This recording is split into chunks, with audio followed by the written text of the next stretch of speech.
Hey everybody, what is going on? It is Dunbar Snack Bar here with MLB 13, the show, and we've got some Atlanta Braves franchise coming your way right here as we're going to be facing another team out of the National League East, the New York Mets. So we continue to be red hot, sitting at 33-15. The Mets, on the other hand, below 500 at 21-27.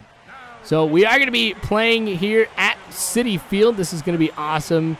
I haven't been able to play here too often. I think I've only been able to play here once, and that was in a game of Diamond Dynasty. But every time I play at Citi Field, I kind of remember Timmy Timmons a little bit, just all the games that I played at Citi Field and how awesome that was to be able to do here. But Ruben Tejada coming up to the plate right here. Mulholland is going to be on the bump for me in this game. You can see that during the warm-up, I did focus on the four-seam fastball quite a bit. That tends to be the pitch that I go with more than anything else here, just kind of something I picked up along in the game here, because with the other pitches that, I could go with, I don't have nearly as much control or as much accuracy here as I do with the four-seam fastball. And you guys have noticed I really love to paint the corners here, or at least go along the edge of the strike zone here to try to see if I can get them to swing at something they shouldn't, or at least get the, some awesome strikeout or something like that. So. But anyway, 0-2 count right now here for Mulholland. Definitely getting ahead here early, which is what I like to be able to do with every single batter here. So this one, that two-seam fastball outside, but Tejada swings at it anyway. So we get an early strikeout in the game, which is something that I need. I want to be able to build up that confidence. All right, Hayward now up at the plate. Going to hit this one on into right field. So Hayward has had a lot of stolen bases this season, so this is an opportunity for me to get yet another one right here and kind of solidify my place among the top of the team. So heading for second. I'm going to be safe right there as the throw is not on target. Just about anybody on my team would have been able to steal a base whenever the throw is that far off. But look at that. 16 now for Hayward. BJ Upton not too far behind here at 15. So my team, you guys have noticed a lot of stolen bases. And I'm able to get Hayward over there to third base. Great throw in from right field, so Hayward will be out at the plate. Dan Uggla now is going to get a chance here with his first at-bat of the game. Still got the runner on first. So this one going into right field. I'm going to go ahead and round second, head over to third. And with Uggla, I'm heading into second base. I slide, and I am safe. So I've got two runners in scoring position here, which is a good opportunity for me to be able to get 2 runs here. BJ Upton now up at the plate here after that double. This one going right down the middle, so 1 run's going to be able to come home. I'm rounding third with Uggla, and a great throw in from center field. A lot of the times that I'm playing this game here, I figured that the throw from the outfield is going to be off by quite a bit.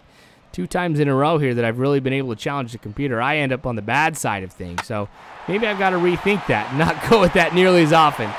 So a hit into center field now for the Mets is going to put a runner on first base. So got to make sure I throw the ball pretty low. Try to see if I can force a double play or anything like that here. Luckily, be able to get out of that inning. No double play or anything like that, but Mulholland with the hit into center field. And Mulholland has done a great job for me here of being able to get hits. Honestly, with all the pitchers that I have, I trust him more than anybody else to be able to, continue to get a steady stream of hits. So you saw Sean Markham is pitching for the Mets, and historically, every time that I faced him, I've had a very great game, hoping that continues in this one as well. I always seem to get his number early on, and right now, yeah, still doing pretty good. Andrelton Simmons with that single here too. So got Mulholland on second, Andrelton Simmons at first. No outs right now, and Chris Johnson going to hit this curveball down the line in right field. I'm going to go ahead and round third, come home with Mulholland. Yep, I am safe. That wasn't even really that close here, but Andrelton Simmons still at second. So I'm kind of caught in a little bit of a dilemma here as Markham is going to get a little talking to right here to kind of see how he's doing. But I don't know if I should really go ahead and try and steal third with Andrelton Simmons or if I should keep him on second. I do want to make sure I kind of prevent a double play or anything like that. But here's Justin Upton, who's done great all season long. This one goes high into center field. So I'm looking, of course, to tag up so Andrelton Simmons will get over to third. Didn't have to steal a base or anything like that.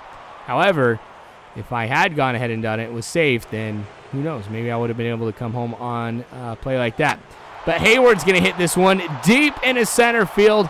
Keeps going back at the warning track. Will make the catch. Angels and Simmons will tag up from third and come home. So a couple outs off of some pop flies, but that allows me to be able to tag up for a couple bases. But we're still not done here. Freddie Freeman, runner on first. 3-0 is the score here in the third. And he is going to crush this one. Goodbye. Home run for Freddie Freeman. So that'll make it 5-0 here. That's going to be a 2-run blast for him. So as I was expecting here against Markham, early on we'd be seeing a number of big hits and getting some runs on the board. So we're just going to make sure that Mulholland pitches smart here, that we don't allow anything from the Mets here to kind of challenge what we have right now. So in 3 innings of play, able to get 5 runs. And I wouldn't expect Markham to be in the game here for too much longer. So Brian McCann's going to be coming up next here, and always he has the ability to do damage, but not right here, as he's going to go ahead and get out for out number 3. All right, so taking a look here at a 2-seam fastball, low, and it might end up being a little bit inside here, but that one just goes straight back, almost hits Mulholland, and we'll roll in the center field. I haven't had anything quite yet, though, here with the comebacker that ends up injuring a pitcher. Now, don't get me wrong, I know it's a possibility, but haven't seen it. So looks like Markham is going to be coming out right here. So don't know what to kind of really expect right here, if I'm going to continue to have some success or not. So 5th inning, still 5-0. Angleton Simmons will hit that one on the ground, but not going to be a good throw, and Angleton Simmons barely makes it over there to first. I still think that he was out. I mean, if you go back and you take a look at it, you'll see it was really, really close. I mean, I know tie goes to the runner and everything like that, but, man, really, really close. So that one goes into left field. It's going to roll to the wall, so Angleton Simmons will get to third base. So it's going to be a double. Doesn't bring anybody home here, but I think it was because of the way that they were playing. Playing a little bit deeper here with Justin Upton. Now, as far as the National League goes, we have had a ton of doubles. It's because we got a lot of speed on the team, and we've got some power here as well. So not a big surprise. But Jason Hayward. Ooh, great catch. My guys are going to be able to tag up, come home. Not the best throw, but that was just a fantastic catch. All right. Freddie Freeman again up at the plate. Remember, he had that home run earlier. 6-0. This one is going to go into the gap in left center. And that one's going to bounce off the wall here. So that's going to be 7-0 as Freeman gets on to second base. That's all we're going to be doing right here in this inning. So in the bottom of the 5th, we still have Mulholland in. Haven't allowed a run quite yet. Really been some great pitching out of him too. And that's something that I definitely like being able to see out of my starting pitchers, because I don't like going to the bullpen that often. I know with the Braves, I have a pretty solid bullpen, especially on the back end here. But, you know, if I can go ahead and give them a rest for the time that I do have to simulate it, I want to make sure that they're kind of at their best. And that little advantage that they have, you know, by being a little bit more rested may be, you know, the difference between a win and a loss. All right, so this one rolling into center field. That's going to put runners on first and second. So B.J. Upton makes the throw back into the infield to kind of hold them right here. Not that I was anticipating them advancing or anything like that, but kind of worried about them getting some runs right here. This one goes on the ground. So Freeman, ooh, Simmons turns around and gets it back to Freeman for the double play. Bobby Parnell going to be coming in here for the Mets. Don't know why that they would go to the bullpen yet again, because honestly, I have struggled quite a bit since we've seen Markham come out. Top of the 6th here, Dan Ugla up at the plate. Going to take this one. That's going to go into center field, so he's going to get on first base with a little single right here. And I would say that for the first part of the season, Dan Ugla has been like the comeback player, or the most improved player. There was a point where the computer didn't even want me to play him because his batting average was so low. But this is going to be a double play. That was a slow throw from first over to second. So they were pretty lucky they were able to go ahead and get that double play right there. All right, so another hit here for the Mets. So they're definitely getting things going here. Mulholland has given up a few hits in this latter part of the game. So kind of going or debating about going to the bullpen right now, or at least getting a few people warmed up here. So the 7th inning, I think, is going to be the last inning we're going to see of Mulholland. So, gosh, Mets are really getting it going here, especially over there in the right field. We're making Hayward work, or they're making Hayward work.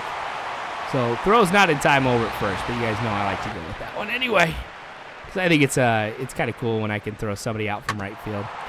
All right, so not going to be a great throw over there at Alvin Johnson. But honestly, Hayward makes a great throw to Johnson. Oh, man. All right, runners on first and second right here. Now, this one is going to go into the gap in left center. So we're going to be seeing at least one run come out of this one. I try to make the throw in here as quickly as I can. The play at the plate. McCann's not able to apply the tag in time, so it is going to be 7-2 here. Mets finally get on the board here in inning number 7. So, again, Mets going to the bullpen here. I'm up by quite a bit right now, so I don't know why they're going with this, but hey, whatever. Bottom of the 9th here, so Mets have to go ahead and get at least 5 runs to keep this going. Able to get the hit right here to be able to, put the runner on first here. Let me go ahead and hold on to it here. Really not try to make any type of throw or anything like that, because I've already seen what happens when I make the throw and I make a mistake, but we still have Mulholland in. I was going for it the complete game, but this one on the ground. Going to be 1, not 2. That was a weak throw from Angelton Simmons. Weak throw. Definitely think that we should have gotten the double play right there. Nobody on base. But this one going into center field, able to make the catch, so he's going to have to head back over to first base. We're just 1 out away. Just 1 out away from winning this one here. Mets are going to have a lot of pressure here to really put something together. 2-out rally, but on this 3-1 count, that's going to go into left field, so Justin Upton will make the throw in. All right. So I do have a couple pitchers warmed up right now, but I would like to see if I can go ahead and get the complete game with Mulholland here. Going to try and see if I can bring it towards the middle. That one goes, wow, off of third base, and I'm not able to make a throw anywhere. I thought maybe I could go ahead and try and tag third, but with the way that it bounced and everything, no. I'm surprised it wouldn't even let me go ahead and touch the base. But full count. That one gets past Johnson. The throw from left, not going to be in time. 2 more runs here for the Mets. So now it's going to be 7-4 here, and I got to really stop what's coming together here. So while Mulholland has had a great game and everything like that, it is time for him to sit down. I am going to the bullpen. Now I'm going to go with Kimbrel right here to see if we can go ahead and get the save, because, it is the 3 runs that separate the 2 teams. And in this situation here where we've got runners on base, I'm going to need my best. And Kimbrel is one of those guys who I definitely trust. He's leading all of Major League Baseball with the most saves. So there's nobody I would trust more than him right now. Only had 2 saves that were blown. Ike Davis now coming up to the plate. So pressure is on for me right here. I was not expecting this type of late, these late hits here from the Mets. But anyway, strike 1 right there. Got a lot of velocity, of course, with Kimbrel in his fastball. So that's what I utilize quite a bit just to ensure that, we kind of get out of this one here pretty quick. I don't know why they have his 2-seam fastball, in 70 miles an hour, which, yeah, there it is right there. 76 is what it is for the 2-seamer, and he's got a 98 mile an hour, 4-seam fastball and everything. So got to be careful here. 0-2 count. Going to try and throw this one inside, which has worked so well. Swings and misses, so Kimbrel gets the save and the strikeout. Actually gets the strikeout and the save. There we go. That's how we should do it. Braves get the win. So thanks for watching this, you guys. I sure do appreciate it. Remember, more of this to come later on, so make sure you subscribe if you haven't already. You can follow me on Facebook, Twitter, all that great jazz. Just check the description below. But you guys are phenomenal people. You really are. Thank you again. And as always, I hope you guys have a good one.